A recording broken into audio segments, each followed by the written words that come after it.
Of you, myself Ranjit Kumar और आपका physics teacher. आज हम सिलेबस के बारे में जानेंगे। देखिए बच्चे, आपका जो सिलेबस है, आपको पता है कि फाइनल पेपर जो होंगे वो बोर्ड के एग्ज़ाम हैं और इनको हमने ध्यान से करना है, ध्यान से समझना है।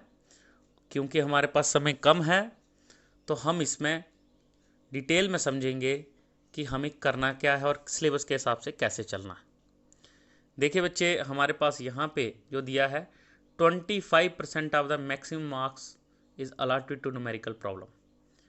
जो मैक्सिमम 25% आपको न्यूमेरिकल आ सकते हैं, इससे ज़्यादा नहीं आएंगे। कई बार तो 5%, 10%, एक या दो न्यूमेरिकल या 3 न्यूमेरिकल होते हैं, इससे ज़्यादा न्यूमेरिकल नहीं होते। लेकिन अगर आए तो 25% से ज़्यादा न्यूमेरिकल नहीं आते। उसके बाद आता है फर्स्ट चैप्टर की बात करें तो इसमें टोटल आपको बता दिया 30 मार्क्स की थ्योरी होती है, 70 मार्क्स की थ्योरी होती है और 30 मार्क्स का प्रैक्टिकल होता है। इसमें से भी हमारे पास देखिए, पास होने के लिए आपको 24 मार्क्स चाहिए होते हैं, 25 मार्क्स चाहिए होते हैं। 30 मार्क्स में से प्रैक्टिकल जो होगा वो भी आगे मैं बता देता हूँ इसी लेक्चर में। तो अब बात करते हैं मैथमेटिकल टूल्स, जो कि फर्स्ट चैप्टर है। मैथमेटिकल टूल्स की बात करें तो इसमें हमारे पास सारा बेसिक मैथ होगा। मैथ के बारे में पढ़ेंगे, सिंपल आइडियाज़ और डिफ्रेंशिएशन इंटीग्रेशन के बारे में पढ़ेंगे। डिफ्रेंशिएशन क्या होता है, इंटीग्रेशन क्या होता है, x raise to power n की डिफ्रेंशिएशन करेंगे। उसके बाद हम करेंगे, ये देखिए, e raise to power n, sine x, ab initio method, ये सारा हम पढ़ेंगे।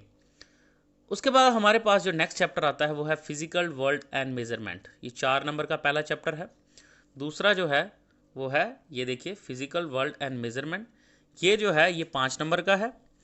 और 5 नंबर का चैप्टर जो है ये आपको, इसमें बहुत कुछ आएगा, लेकिन इसमें हमें बेसिक चीज़ें समझेंगे कि फिजिक्स होती क्या है, इसका स्कोप क्या है, हमें इसकी ज़रूरत क्या है। और इसके बाद हम पढ़ेंगे कि इसमें दूसरी साइंस के साथ क्या रिलेशंस हैं। अब हम इसमें पढ़ेंगे मेज़रमेंट्स क्या होते हैं, यूनिट्स क्या होते हैं, हमें किसी चीज़ को मेज़र करने की ज़रूरत क्यों है, पूरी दुनिया में किस टाइप की मेज़रमेंट का इस्तेमाल किया जाता है, अगर हम एक देश से दूसरे देश जाएं तो हमें उनके यूनिट को कैसे याद रखना है, या हमें वहाँ पे कौन से यूनिट इस्तेमाल करने हैं। तो आप पढ़ोगे आगे कि सबसे जो बेसिक यूनिट है वो हमारे पास SI यूनिट है। SI यूनिट्स ये आप सुनते आ रहे हो, ये आपने 9th में 8th में जब आप चैप्टर मेंसुरेशन पढ़ते थे मैथ में, उसमें भी आपने SI यूनिट किए हैं। 9th में भी आपने SI यूनिट पढ़े हैं, 10th। अब बेटा हमारे पास जो है नेक्स्ट हम पढ़ने जा रहे हैं कि हमारे पास इसमें थर्ड चैप्टर कौन सा है, थर्ड यूनिट कौन सा है। तो थर्ड यूनिट हमारे पास है काइनेमेटिक्स। काइनेमेटिक्स क्या होता है ये पढ़ेंगे। इसमें 7 नंबर का यूनिट है, लेंथी है यूनिट है, काफ़ी लेंथी यूनिट है, 1.5 या 2 महीने इसमें लग सकते हैं। उसके बाद जब हम इसको पढ़ेंगे तो इसमें इस यूनिट के अंदर बहुत सारे चैप्टर हैं। इसमें मोशन इन 1 डायमेंशन है, मोशन इन 2 डायमेंशनल है, 3 डायमेंशनल है। इजी है, मुश्किल नहीं है, क्योंकि वेलोसिटी स्पीड आप देख सकते हैं, ये जो आपने 11th में भी पढ़ा है, 9th में भी पढ़ा है। ये देखिए, वेलोसिटी स्पीड, ग्राफ, पोजीशन वगैरह, ये सब थोड़ा बेसिक आइडिया आपने 9th में पढ़ा है। लेकिन आप घबराइए नहीं, मैं आपको स्टार्टिंग में सारा पढ़ाऊँगा, क्या है इसके बीच में, किस तरह से हमें करना है, किस तरह से इसके बीच में हर एक टॉपिक को हम टच करेंगे, कोई टॉपिक छोड़ेंगे नहीं। तो नेक्स्ट हमारे पास ये 7 नंबर का यूनिट है। उसके बाद नेक्स्ट हमारे पास आता है स्केलर क्या होता है, वेक्टर क्वांटिटीज़ क्या होती हैं। ठीक है, स्केलर क्वांटिटीज़ जैसे आपने सुना होगा कि speed is a scalar quantity while velocity is a vector quantity, displacement is a vector quantity, जबकि distance is a scalar quantity. ये क्या क्वांटिटीज़ होती हैं? देखिए बच्चे, वेक्टर क्वांटिटीज़ जो होती हैं, वेक्टर वो क्वांटिटीज़ होती हैं जिनका डायरेक्शन भी हो और पर्टिकुलर डायरेक्शन हो, साथ में मैग्नीट्यूड हो। ठीक है, पर्टिकुलर डायरेक्शन हो और मैग्नीट्यूड हो। और स्केलर क्वांटिटीज़ वो होती हैं, स्केलर क्वांटिटीज़ वो होती हैं जिनका मैग्नीट्यूड हो, जिनको हम मेज़र कर सकें, लेकिन जिनकी पर्टिकुलर डायरेक्शन ना हो। ठीक है, इसीलिए हम इनके बारे में डिटेल में पढ़ेंगे क्या होती हैं। और अब हमारे पास जो है नेक्स्ट आ जाता है, नेक्स्ट टॉपिक जो आता है हमारे पास, नेक्स्ट चैप्टर जिसको कहें हम, जो 4th यूनिट है, तो वो आ जाता है properties of bulk matter. 7th marks का है, 7 ये आ गया।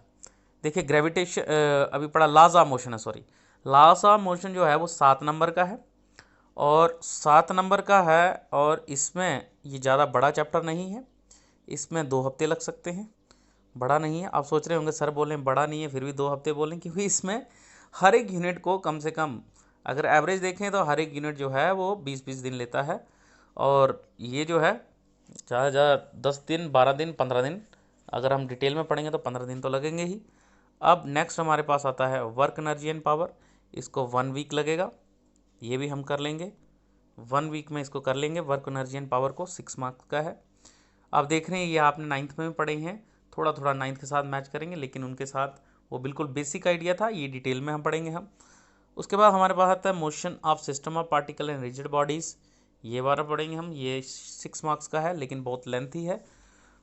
तो उसके बाद हम पढ़ेंगे ग्रेविटेशन, इसको बाद में पढ़ेंगे। वर्क एनर्जी एंड पावर के बाद सीधा हम आ जाएंगे ग्रेविटेशन के ऊपर, क्योंकि ये थोड़ा लेंथी होता है तो हम इसको लास्ट में पढ़ते हैं और ये भूल भी जाता है। तो फिर हमारे पास आ जाता है ग्रेविटेशन। ग्रेविटेशन जो है वो 6 मार्क्स का है, तो इसको हम देखेंगे। 6 मार्क्स के चैप्टर को हमारे को डिटेल में पढ़ना है, क्योंकि ग्रेविटेशन जो है बहुत अच्छा है, ये भी आपने 10th 9th में पढ़ा हुआ है चैप्टर, तो इसके बारे में और डिटेल हम स्टडी करेंगे क्या होता है। नेक्स्ट हमारे पास आता है नेक्स्ट पार्ट जो आता है वो आता है next unit, properties of bulk matter क्या है, थर्मोडाइनमिक्स क्या है, behaviour of perfect gases and kinetic theory, oscillations and wave. लेकिन हमारे पास जो प्रॉपर्टीज़ ऑफ बल्क मैटर है ये बहुत लेंथी यूनिट है। जैसे फर्स्ट हमने पढ़ा था कि जो काइनेमेटिक्स था बहुत लेंथी है, उसी तरह से प्रॉपर्टीज़ ऑफ बल्क मैटर भी बहुत लेंथी है, इसको 1 मंथ लगेगा। लेकिन आगे वाले चैप्टर जो हैं वो छोटे छोटे हैं। ये थर्मोडाइनमिक्स जो है ये छोटा चैप्टर है। प्रॉपर्टीज़ ऑफ परफेक्ट गैसेस ये खींच के 1 हफ्ते का चैप्टर भी नहीं है, 5 या 6 दिन लगेंगे। ऑसिलेशन एंड वेव जो है ये 15 दिन का चैप्टर है, ये लास्ट चैप्टर है, लास्ट यूनिट है। और उसके बाद हमारे पास आता है नेक्स्ट जो है, इसमें प्रैक्टिकल कितना है। तो अब प्रैक्टिकल में आ जाएंगे हमारे पास। प्रैक्टिकल के बारे में बात करें तो आपको पता है 30 नंबर का प्रैक्टिकल है। आपको इसमें से यही चीज़ याद रखनी है, ये देखिए ये वाली चीज़ याद रखनी है आपने, ये every student is required to perform minimum 10 experiments and 8 activities.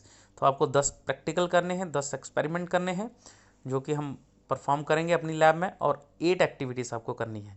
तो आई होप कि आपको ये वीडियो पसंद आई हो, और हम नेक्स्ट अब कल से हम जो है वो चैप्टर नंबर ये वाला पढ़ेंगे। आप इसको चाहे चैप्टर को याद भी रखें, ये फर्स्ट जो है इसको हम फिजिकल वर्ल्ड एंड मेजरमेंट को, क्योंकि ये मैथ्स वाला है तो मैथमेटिकल टूल्स को ये अपने सामने में आपको बिठा के जो क्लास हम लेंगे तो उसी में आपको समझाएंगे। ये वाला चैप्टर हमने पढ़ना ही पढ़ना है, इसका नाम फिजिकल वर्ल्ड एंड मेजरमेंट। तो कल हम इसको स्टार्ट करेंगे, फिजिक्स क्या होती है और इसकी स्कोप क्या है, कितने टाइप्स की है, क्या क्या हमने इसमें पढ़ना है। Thank you and have a nice day.